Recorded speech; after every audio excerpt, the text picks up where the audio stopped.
So here I am at the range. Quite a few people here today, but I have an empty bucket.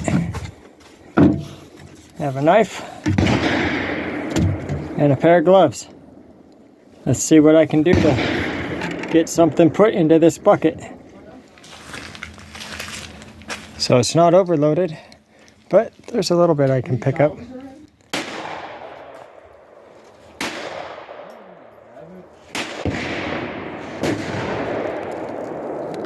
Well, here's the first live round. It's easier to get to this stuff if it's in the water. It's just colder on the fingers. But there's quite a bit here to pick from, so I'm just going to keep picking it up.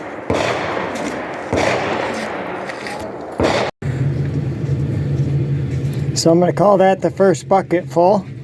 And I haven't even made a dent in what's out there, really. But my hands are definitely cold from reaching in that water. It doesn't do any good to wear gloves. So. But I'm going to move on to the next bucket. It appears somebody has lost a few of their 22 bullets. Don't worry, I'll get them. All of them. They're mine now. Yours has a, yeah. It's okay. Try this one. Okay. Try this one. For this one, you have to make sure you gotta be pressing on.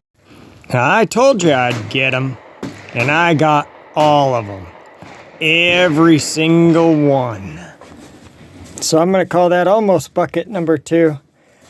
Just because I'm going to go up to the upper range and try to get out of this water a little bit. I don't want to get my feet too much colder. It's a nice warm day out, but I didn't wear the right boots for this. Today, note to self, throw some good rubber boots in the back of your truck. Let's go ahead and head up to the upper range.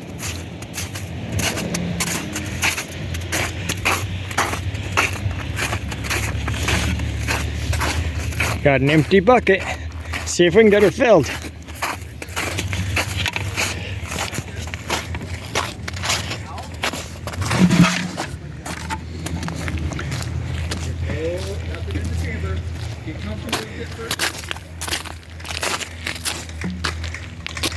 Alright, let's see what we can find. So the upper range didn't really have a whole lot. About a half a bucket, not even a half a bucket, maybe a third of a bucket. Up there.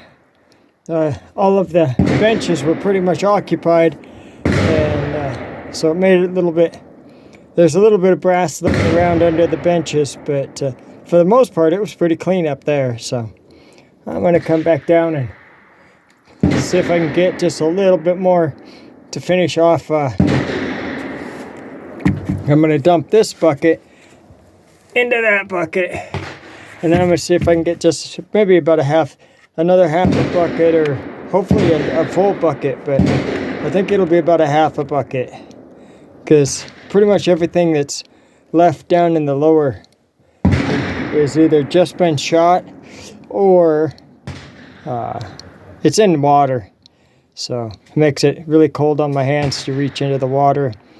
And it's got a fine layer of silt over the top of it, which makes it kind of hard to determine brass from steel cases. But we'll see what we can do. Alright, so that's where I'm going to end it today. That's my third bucket. That one's all the way full. That one's all the way full. That one's almost half, it's a little bit over half full. That's where I'm going to end it today. It's about 2 o'clock, so I've been at it for 3 hours. So that's not too bad for 3 hours.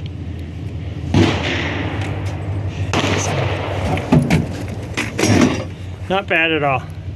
3 hours worth of picking up. I'll see you guys at home.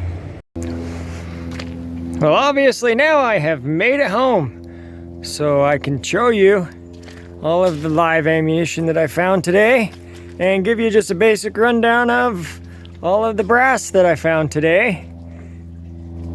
And I can't weigh the brass because there's still, just kind of like last time, there's too much water in each of the casings still. They were still buried in water. There was a lot of water up there today. I probably should have videoed that, how big the puddles were that I was digging through to try to find the brass, but it was crazy. My hands were soaking wet, so I didn't take as much video as I probably should have. Sorry about that, but I didn't want to have soaking wet hands trying to run my camera. So let's get into the live rounds and the amount of brass that I found today and quit my yakking. So there we go. I'm gonna call that 2 full buckets, and they're 2.5 gallon buckets. And then 1 half full bucket. So I'm gonna say grand total of about 6 gallons of brass today. At least 5.5 gallons. And then for live ammunition, we'll start out with... So I found 1 .22 Magnum, 49 .22s. That's not too bad for 22s. 2 .308s, 1 .380. Found 10 9mm. And that's pretty good for 9mm. 1 .40 Smith & Wesson, 3 10mm, 1 .45 Long Colt, and 4 .223 5.56. Those are the live rounds that I found today.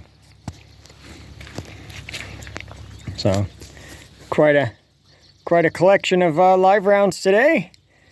Always seems to be that way. It's crazy how much I find in live rounds. Probably not quite so crazy this time because they just fall into the water and disappear. People wouldn't pick them back up. They wouldn't want to reach into the mud puddles. And a lot of them I did find, other than the 22s. I found a big pile of 22s in one spot. Somebody had a 22 drop. But everything else, a lot of it was underwater, and you could see the silhouette with a bullet on it in the water as long as you didn't walk in it. As soon as you walked in it, it just turned into a mud puddle again. So if you let the water calm down, you could actually see what was in the water. So yep, that was my fun and eventful day today. As you can see, we do have some dirt showing back up. I didn't know dirt still existed anywhere in the world. I thought it was all just snow everywhere. But we're starting to see the dirt again, so it does exist. It's not just a myth that you hear about in fairy tales. We are starting to get our melt happening. So we should be probably about a month away from having nice property I can actually do something on. Probably another month and I'll be busy doing projects and getting things done, maybe even running the sawmill.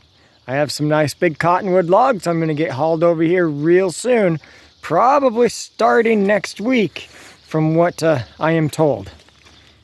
Well, that's going to just about do it for this edition of Not So Remote Alaska. And until next time, may God bless and keep each and every one of you. And with that, I am out.